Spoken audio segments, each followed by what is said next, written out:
आज आपको थोड़ा सा विवरण देंगे कि ये सरहद क्यों निकाले जा रहे हैं।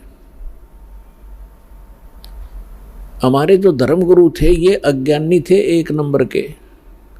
इनको ना अपने सिलेबस का पता था, अपने टेक्स्ट की बुक्स का पता नहीं।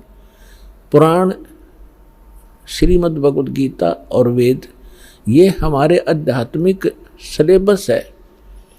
और हमारे धर्मगुरु संस्कृत जानते थे और ये संस्कृत बोला करते थे।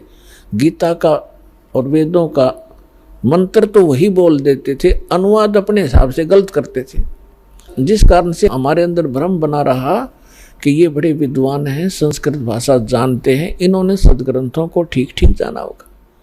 इन्होंने अपना भट्ठा बैठाया और साथ में हमारे पूर्वज भूत बनवा कर छोड़ दिए। एक मोटा सा उदाहरण देता हूं आपको। एक समय एक रुचि ऋषि थे। उस ब्राह्मण ने वेदों को समझा और उसके आधार से अपना जीवन प्रारंभ किया भक्ति मार्ग का। उसकी उम्र 40 वर्ष की हो गई थी, उसने विवाह नहीं किया, ब्रह्मचारी पद में रहता हुआ वेदों अनुसार अपनी साधना कर रहा था जैसा उसको ज्ञान था। 40 वर्ष की आयु जब हुई, उसके पूर्वज 4 ब्राह्मण और दिखाई दे जो मर चुके थे, मृत्यु को प्राप्त हो चुके थे। पिताजी, दादाजी और परदादाजी और फिर चौथा दादाजी। वो चारों उसको आकाश में दिखाई दी। आवाज लगाई कि बेटा रुचि, आपने विवाह क्यों नहीं किया और विवाह करके हमारे श्राद्ध निकालता? हम बहुत दुखी हो रहे हैं, आपने यू कार्य क्यों नहीं किया? तो रुचि ऋषि कहने लगा कि हे पितरमहो, वेद के अंदर इस श्राद्ध कर्म को, इस कर्म कांड को मूर्खों की साधना बताया है, फिर आप मुझे क्यों इस कर्म में लगा रहे हो? इस बात को उसके पूर्वज ऋषि, उसके पिता, दादा, परदादा, चौथा दादा, वो भी मान रहे हैं कि हाँ बेटा वेदों में ऐसा ही है जैसा आप बोल रहे हो, वेद में ऐसा ही लिखा है। जब वेद में, वेद है सिद्धांत भगवान का, एक विधान परमात्मा का, और ये जो उन ऋषि महर्षियों ने कहां से ग्रहण किया वो कि श्राद्ध निकालो, ये किसी पुराण से ग्रहण किया। और पुराण ये गॉड गिवन स्पिरिचुअल नॉलेज नहीं है, जैसा कि आपको पहले भी सत्संग में बताया। वेद और श्रीमद् भगवद गीता, वेद वाला ज्ञान ही श्रीमद् भगवद गीता के अंदर है और सूक्ष्म वेद में भी ऐसा ही है जो परमात्मा ज्ञान देते। तो अब आपको थोड़ा सा मार्कंडेय पुराण से ये प्रकरण रूबरू करते हैं जिसमें रुचि ऋषि और उसके पूर्वजों का जो भूत बनकर धक्के खा रहे हैं और अपने पुत्र को भी उसी विवश कर रहे हैं कि तू भी मनभूत गलत साधना करके। ये देखिएगा मार्कंडेय पुराण। मार्कंडेय पुराण सचित्र मोटा टाइप, केवल हिंदी संक्षिप्त, गीता प्रेस के रूप से प्रकाशित है। और ये कहां से छपा है?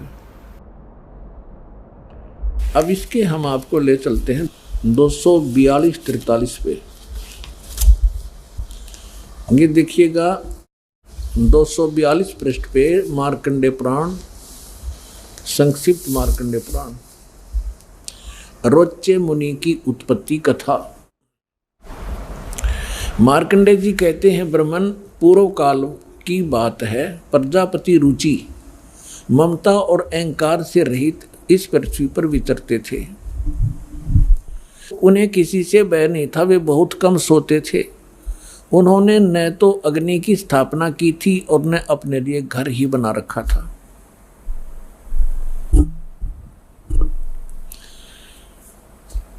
वे एक बार भोजन करते और बिना आश्रम के ही रहते थे।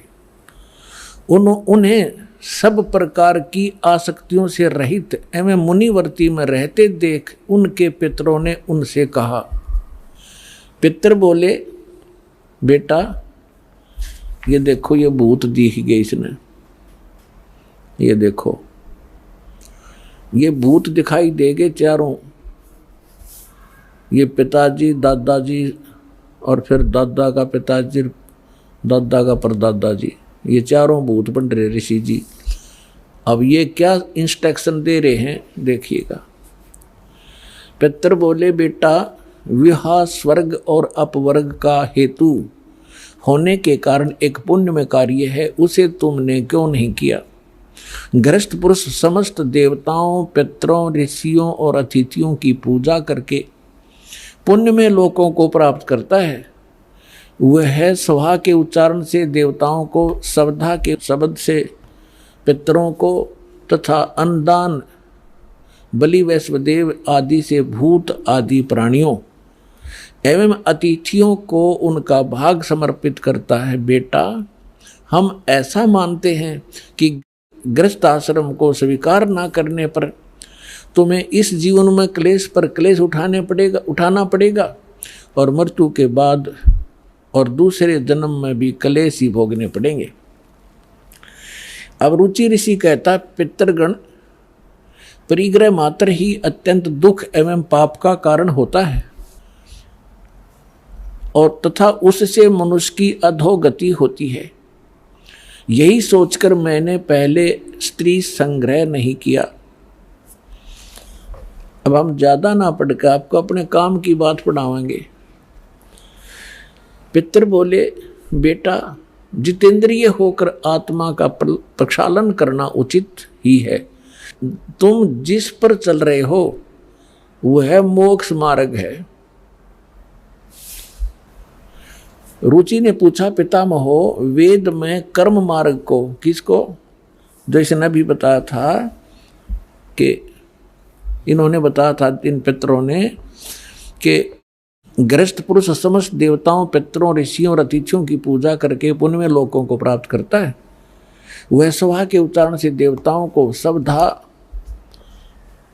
श्रद्धा के शब्द से पितरों को अन्न दान बलि वैश्वदेव आदि से भूत और आदि प्राणियों एवं अतिथियों का उनको भाग समर्पित करता है। बेटा हम ऐसा मानते हैं गृहस्थ आश्रम को स्वीकार ना करके तुमने जीवन में क्लेश पे क्लेश भोगने पड़ेंगे।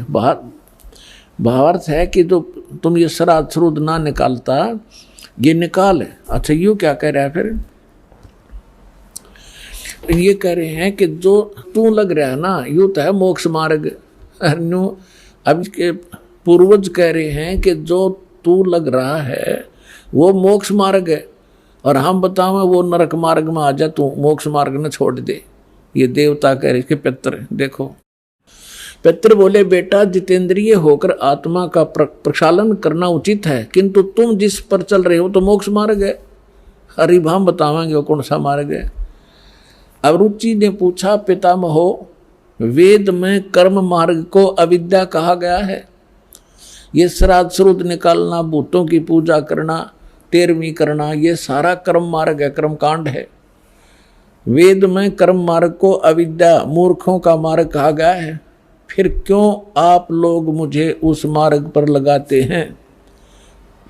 पितर बोले ये सत्य है कि कर्म को अविद्या ही कहा गया है, इसमें तनक भी मिथ्या नहीं। फिर क्या रह गया। अब इनकी अकल देखो, इनकी चोर ले गए इनकी अकल को, इन पितरों की श्राद्ध निकलवाने वालों की।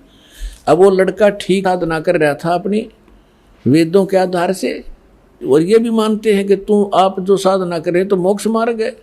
और नो क्या हमारे वाले माजा तू कुएं में गिर पितर बने। और ये कह रहा है कि रुचि कह रहा है कि ये तो दो वेद में इसको मूर्खों की पूजा बताया है, अविद्या क्या है। और खुद भी मानते हैं ये बात तो सही है, इसमें कोई मिथ्या नहीं। फिर टट्टू रह गया, थोड़ा शर रह गया। क्या रह गया जो वेद में रिजेक्ट कर दिया कि साधना नहीं करनी चाहिए, पितृ पूजा भूत पूजा।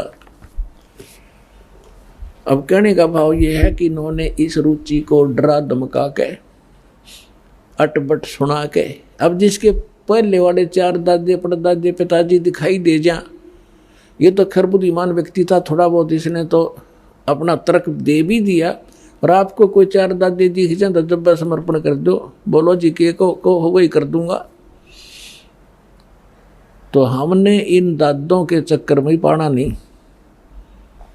कई भक्त कहते हैं कि भाई जैसे अपने पूर्वज दिखाई दे जा, पिताजी दिखाई दे जा, और वो कहे कि मेरे श्राद्ध निकलवा दो, तो कैसे मना किया जा सकता है? पुण्यात्माओं, तर्क के साथ विवेक से चलना पड़ेगा हमने। वो तो कुएं में गिर गए, अरे वो कह काजा बेटा तू भी गिर जा इस कुएं में, बुद्धिमान तो पड़ा नहीं। बुद्धिमान का कर्तव्य बनता है कुएं में गिरे हुए व्यक्ति को भी निकालने की चेष्टा करे, कोई ऐसा साधन खोजे, उसमें रस्सा फांस दे। तब उसने कहा आप भी पकड़ दो और बाहर आ जाओ, आपकी भी जान बचाए, मुझे क्यों मरवा रहे हो पिताजी? तो बुद्धिमता इसमें होती है। अब कुएं में गिरे हुए व्यक्ति को निकालना चाहिए, ना कि भावुकता में छलांग लगा दे, दोनों मर गए फिरता है। तो इन गलत साधना करके जो भूत योनि पितृ योनि प्राप्त कर चुके हैं, उस साधना को हम नहीं करेंगे, नहीं तो हम भी उस कुएं में गिर जाएंगे। अपने आत्मा श्रीमद् भगवत गीता में क्या बताया है? श्रीमद् भगवत गीता अध्याय नंबर 9 के श्लोक नंबर 25 में कहा है कि जो देवताओं की पूजा करते हैं देवताओं को प्राप्त होते हैं, और जो पितरों की पूजा करते हैं पितरों को प्राप्त होंगे, पितर बन जाएंगे, और भूतों की पूजा करने वाले भूतों को प्राप्त होंगे, वह भूतों वाले ग्रुप में चले जाएंगे, भूत बन के। और गीता ज्ञानदाता कहता है मेरी भक्ति करोगे मुझे प्राप्त होगे। देखिएगा, ये श्रीमद् भगवत गीता गीता प्रेस गोरखपुर से प्रकाशित है, जयदयाल गोविंद का इसके अनुवादक हैं। अध्याय नंबर 9 के श्लोक नंबर 25 को आपके रूबरू करते हैं। ये है अध्याय नंबर 9 श्रीमद् भगवत गीता और 25वां श्लोक। देवताओं को पूजने वाले देवताओं को प्राप्त होते हैं, पितरों के पूजने वाले पितरों को प्राप्त होते हैं, पितरों को प्राप्त होंगे, पितर बन के जाएंगे वे, और भूतों को प्राप्त होने वाले भूतों को प्राप्त होते हैं, मेरा पूजने वाले मुझको प्राप्त होता है। अब वो इस पवित्र श्रीमद् भगवत गीता ने भी स्पष्ट कर दिया, भूत पूजोगे तो भूत बनोगे, पितर पूजोगे पितर बन जाओगे, और देवताओं की पूजा करोगे देवताओं के लोक में जाकर उनके अनुचर बनोगे। और गीता ज्ञानदाता कहता मेरी पूजा करोगे मुझे प्राप्त होगे। अंडरस्टूड है? अब सूक्ष्म वेद में कहा है कि राम रमे सो राम है, देव रमे सो देव, और भूत रमे सो भूत बने, समझ देख सुर भेव। अब आपको एक छोटी सी कथा सुनाता है ये दास। जो हमारे सतग्रंथ हैं उनके अनुसार हम साधना करेंगे तो हम सफल होंगे। श्रीमद् भगवत गीता अध्याय नंबर 16 के श्लोक 23 और 24 में कहा कि अर्जुन, शास्त्र विधि को त्याग कर जो मनमाना आचरण करते हैं उनको न तो सुख होता है, न उनको कोई सिद्धि प्राप्त होती है, और न ही उनकी गति होती है, अर्थात यूजलेस। इससे तेरे लिए अर्जुन कर्तव्य और अकर्तव्य की अवस्था में कौन सी साधना करनी चाहिए कौन सी ना करनी चाहिए, उसके लिए सदग्रंथ यानी शास्त्र ही प्रमाण है। किसी अन्य व्यक्ति की लोक वेद पर विश्वास ना करना। अब आपको सत्संग में पहले बताया था कि सदग्रंथ कौन से हैं जिनमें वर्णित साधना हम करें वो शास्त्र अनुकूल है। पवित्र चारों वेद और पवित्र श्रीमद् भगवत गीता जो वेदों का निष्कर्ष है, और सूक्ष्म वेद जो परमात्मा ने स्वयं अपने मुख कमल से आकर यथार्थ ज्ञान दिया है। इसके अतिरिक्त जो पुराण है वो परमात्मा का आदेश संविधान नहीं है, वो ब्रह्मा जी का ज्ञान है। और ब्रह्मा जी के साथ साथ फिर उन्होंने प्रत्येक ऋषि ने अपना कुछ अनुभव मिला करके अलग अलग पुराण बांट दिए। शिव पुराण, विष्णु पुराण, जो देवी पुराण, मार्कंडेय पुराण। जैसे मार्कंडेय ऋषि जी ने ब्रह्मा जी से प्राप्त ज्ञान को अपने हिसाब से सेट करके वेदों से मिला करके बनाया, तो जो वेदों से मिलता है वो तो वेद ज्ञान है, और जहाँ मार्कंडेय ऋषि ने अपने तुक्के मारे हैं वो पुराणों का ज्ञान है, ब्रह्मा जी का ज्ञान है, वो गॉड गिवन नहीं है। जो परमात्मा का दिया हुआ ज्ञान है वो संविधान है। उसके अतिरिक्त किसी ब्रह्मा जी का या किसी ऋषि का दिया हुआ विधान है अध्यात्म मार्ग का, तो उसका अपना है, एक अधिकारी का आदेश है, मालिक का आदेश नहीं है। जैसे एक समय एक दरोगा जी का मित्र था, एक ग्रामीण किसान, और उसने अपने मित्र दरोगा से कहा कि मेरा एक पड़ोसी है, साथ वाले मकान में रहता है एक व्यक्ति, और वो मुझे बहुत दुखी करता है, कोई समाधान बताओ। तो दरोगा जी ने कहा कि मार उसका लठ, माप देख लूंगा। अब उस व्यक्ति ने अपने मित्र दरोगा जी यानी एक अधिकारी की आज्ञा का पालन करके अपने पड़ोस वाले उस व्यक्ति के साथ झगड़ा ठान लिया और उसका लठ मार दिया। लठ मारने से उसकी मृत्यु होगी।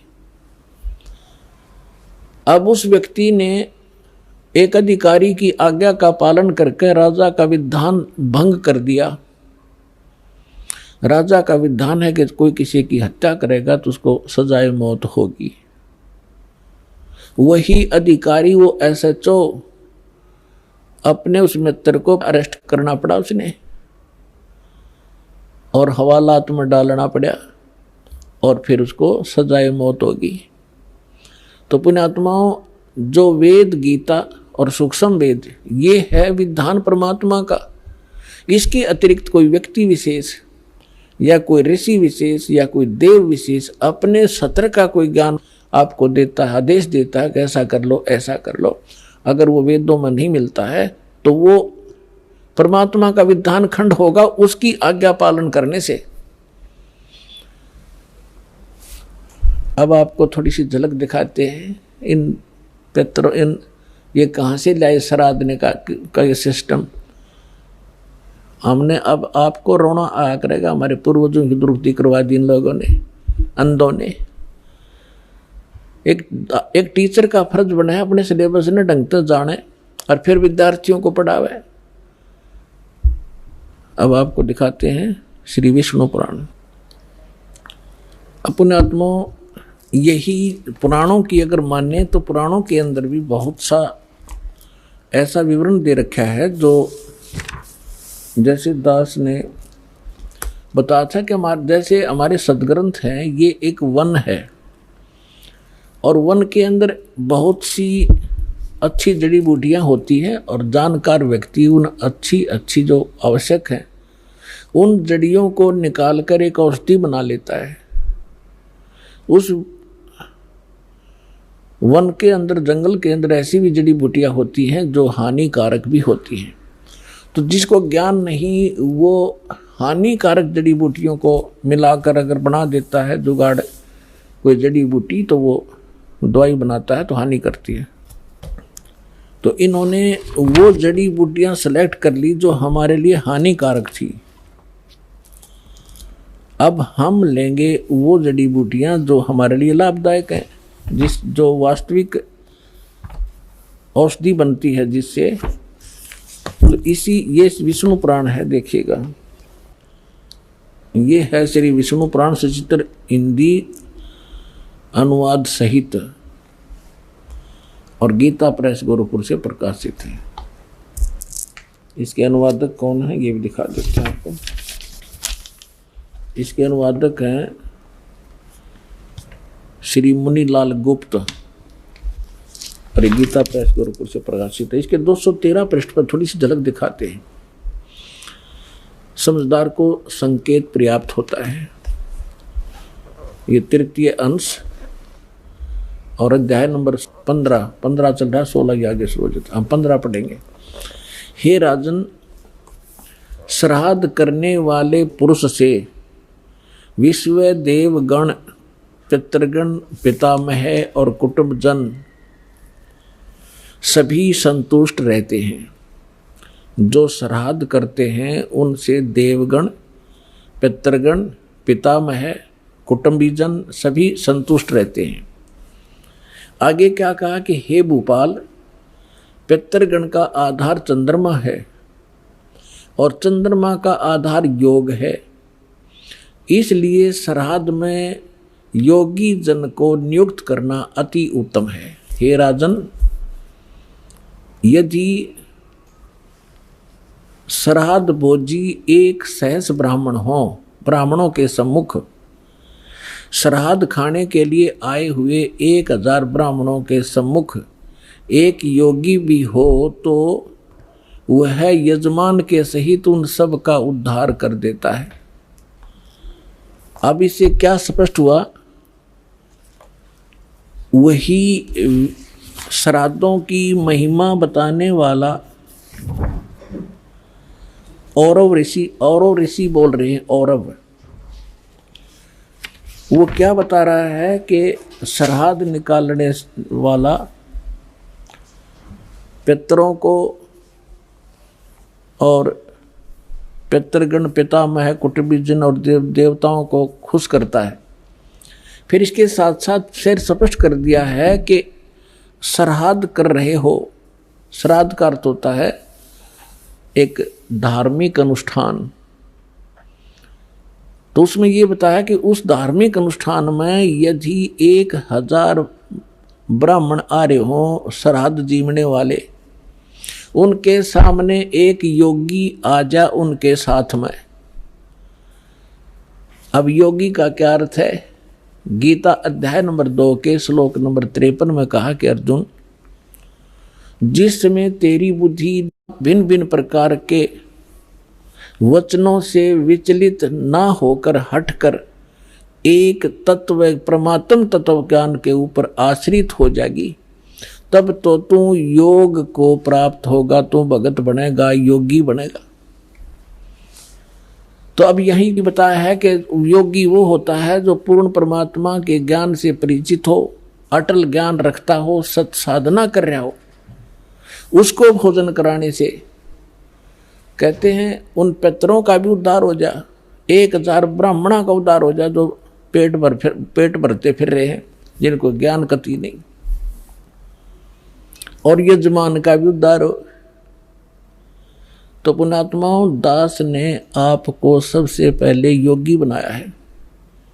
और यहाँ पर जो साधना होती है 10वें दिन श्राद्ध होने लग रहे, यहाँ पर 10वें दिन समागम होते हैं। और जो भी दान पुण्य आप करते हो ये सब योगी खाते हैं, और इनके खाने से आपके पितरों का भी उद्धार होगा जो यहाँ दान कर रहे हैं। ये तो पुराण भी बता रही है और परमात्मा भी यही बता रहे हैं कि भक्ति बीज होवे जो हंसा, तारों तास के कोत्र वंशा। अब देखिएगा, ये है विष्णु पुराण, हम पढ़ रहे थे अभी आपको, और 213 पृष्ठ पे 3य अंश, और ये अध्याय 15 है, 16 यहाँ से शुरू होता है, इससे पहले 15 में है ये। हे राजन, और ऋषि ब्राह्मण कह रहा है कि हे राजन, श्राद्ध करने वाले पुरुष से विश्व देवगण, पितृगण, पितामह और कुटुंबीजन सभी संतुष्ट रहते हैं।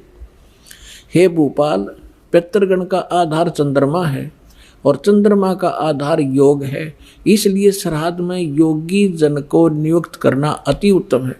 हे राजन, यदि श्राद्ध भोजी 1000 ब्राह्मण हो, सहस्र मान 1000, और ब्राह्मणों के 1000 ब्राह्मणों के सम्मुख एक योगी भी हो तो वह यजमान के सहित उन सब का उद्धार कर देता है। एक साधे सब सधे, सब साधे सब जावे, माली सिंचे मूल को फिर फले फूले गाय।